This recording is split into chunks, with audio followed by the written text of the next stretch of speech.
प्यारे बच्चों, कैसे हैं आप? आज फिर इंपॉर्टेंट क्वेश्चन। तो पहला क्वेश्चन क्या है?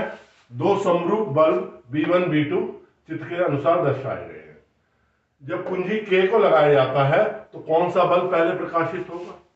क्या कुछ समय पश्चात दोनों बल्ब कैसे प्रकाशित होंगे? कुछ समय पश्चात दोनों बल्ब कैसे प्रकाशित होंगे? देखो, ये बल्ब B1 है, ये B2 है। B1 जुड़ा हुआ है प्रेरण कुंडली से, B2 जुड़ा हुआ है प्रतिरोध से। ये सेल है, हमने कुंजी को लगाया, कुंजी लगी, धारा बहने लगी। अब प्रतिरोध है, इसमें धारा बहेगी। ये प्रेरण कुंडली है, इसमें धारा बहने से चुंबकीय फ्लक्स में परिवर्तन होगा, जिसके कारण क्या होगा? प्रेरित विद्युत वाहक बल उत्पन्न होगा।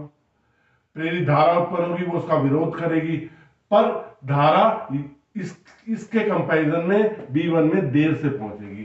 तो पहले कौन सा बल्ब प्रकाशित होगा? B2 बल्ब पहले प्रकाशित होगा। ठीक है। अब कुछ समय पश्चात दोनों बल्ब कैसे प्रकाशित रहेंगे? कुछ समय पश्चात। अब धारा बह रही है, धारा बहने में इसका विरोध हुआ।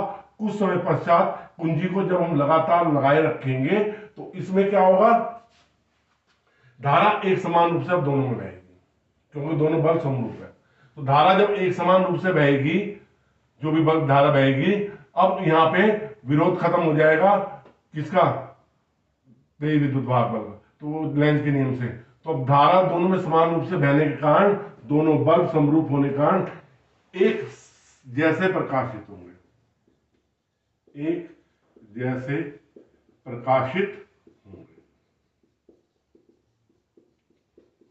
दूसरे क्वेश्चन पे आते हैं। चित्र में लूप PQR 3 स्थितियों में दर्शाया गया। चित्र 1, चित्र 2, चित्र 3। चुंबकीय क्षेत्र लूप के तल के लंबवत ऊपर की ओर, डॉट है, लूप के तल के लंबवत और ऊपर की ओर। प्रत्येक स्थिति में लूप में प्रेरित धारा यदि कोई है तो बताइए। पहला चित्र 1 देखते हैं। इसमें ये क्या कर रहा है? ये लूप चुंबकीय क्षेत्र के अंदर प्रवेश कर रहा है। जब चुंबकीय क्षेत्र के अंदर प्रवेश कर रहा है तो चुंबकीय फ्लक्स में क्या हो रहा है? परिवर्तन हो रहा है। चुंबकीय फ्लक्स में परिवर्तन होने के कारण प्रेरित विद्युत वाहक बल उत्पन्न होता है और प्रेरित धारा बहती है। तो इसमें प्रेरित दाएं हाथ के नियम के अनुसार प्रेरित धारा की दिशा क्या होगी? RQP।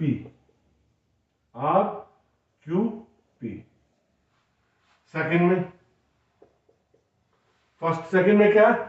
ये लूप एक समान चुंबकीय क्षेत्र में गति कर रहा है। जो एक समान चुंबकीय क्षेत्र है, चुंबकीय फ्लक्स में कोई परिवर्तन नहीं हो रहा। चुंबकीय फ्लक्स में परिवर्तन नहीं हो रहा तो कोई धारा नहीं है, कोई प्रेरित धारा नहीं है, कोई प्रेरित धारा नहीं बहेगी।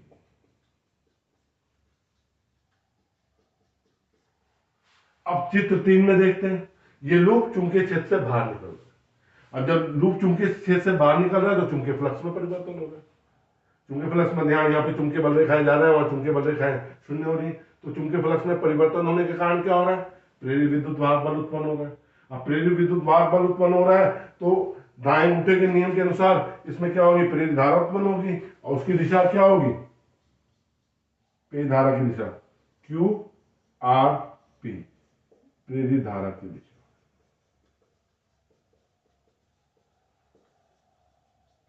अगर इसमें क्रॉस मैग्नेटिक फील्ड होगी, क्रॉस, इसके स्थान पे एक चीज बताता हूं, अगर मैग्नेटिक फील्ड क्रॉस होगी तल के लंबवत भीतर की ओर तो स्थितियां यही रहेंगी, पर धारा की दिशा बदल जाएगी। इसमें क्या हो जाएगी? QRP हो जाएगी, इसमें RQP हो जाएगी, मतलब दिशा बदल जाएगी। ये ध्यान रखना।